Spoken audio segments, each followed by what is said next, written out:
Hi, I'm Peter Sneves along with Evan Masters, and this is In Your Face. Today we'll be talking about two subjects. We'll be talking about are the Mets buyers or sellers, and as well as are the Pistons a playoff team.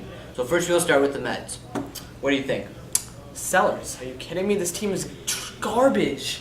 I mean, I'm saying this as a fan. There's no way. There's no way they can even think about buying. They need to bring up their prospects, if anything. Rosario, Donovan Smith, Nito. They have these guys that can develop it. They sell guys like Lucas Duda, Addison Reed, Rene Rivera. These guys can be moved pieces for even more prospects. So when these young pitchers get healthy, they can have these now young batters who can do stuff. I agree with that. You need to call up Rosario for sure, no doubt about that. So you need to trade Abdul Cabrera for someone now that can affect your team currently, and you also need to trade Duda because I know you guys have a great minor league system. You need to call up Smith and Rosario immediately right now. Get them up.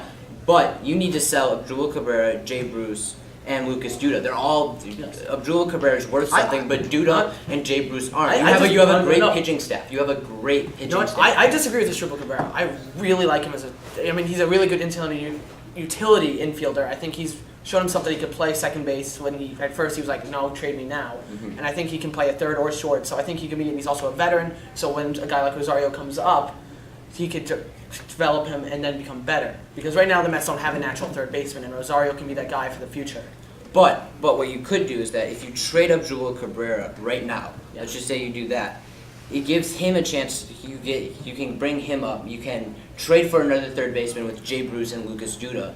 With that, I think Abdul, or you could go with Abdul Cabrera getting a third base for him. The thing is, I also don't think you'd trade Jay Bruce. Why do that? I mean, he hasn't shown interest to anything. I don't think teams really necessarily need him. But he's a team's home run leader. New York. I think ever since this season, he's definitely adjusted to being in New York. Yes, at the end of the last season, after they traded for him, he was terrible in New York. He couldn't adjust. But now he's hitting home runs and he's doing everything he needs to do to become he's now the power hitter for the team. The guy that the fans look forward to maybe get that run for them. I don't think he's beloved by New York fans though. I don't think he loves New York. I think that he wants to leave. He's not a guy that has shown interest in the long run for the Mets. I don't think he's staying long term. Maybe you're right, maybe you're not. I think we should move on to your team and the Pistons. What do you think? Right. Do you think they're playoffs? Pistons are definitely a playoff team. Now, here's the thing. Reggie Jackson, he had an awful season last year. He was hurt. But 2015, 2016 season, unbelievable for him. 19 points, 5 assists, 2 rebounds. Great numbers, especially for a guy that was off the bench the season before in OKC. And Andre Drummond, he had a bad year, but if you look at the season before him, he averaged 18 and 16. Last year he averaged 13 and 13, which is respectable for sure. And we got Avery Bradley. I think that he's a top 5 defender in the league, no doubt about it. And along with Tobias Harris, starting at small forward, he came off the bench and he was absolutely amazing, averaging 18 points last year. If he's a starter, he averages 22. So what are you saying? Like, where do you think they're going to be seated? Here's the thing. I think that they're going to be like a 7 seed. They're going to be fighting with the Sixers and Charlotte. I think they just miss out. I think the Sixers. Like a 9 seed? I think they're going to be just out. Yeah, I don't have faith. These guys, they're great, but I haven't seen a lot of these guys play together. Reggie Jackson's been injured last year. You haven't seen him to adjust to that. And Andre Drummond, I'm not a fan of Andre Drummond. I know he's a great center. He has a lot of things, but there's also a lot of things he can't do. He's one of those guys who has that whole hack a Drummond, if you will. He just can't do that, and I don't see him being that factor to lead a team to a playoff. You could say the very same thing about Charlotte and the 76ers, though.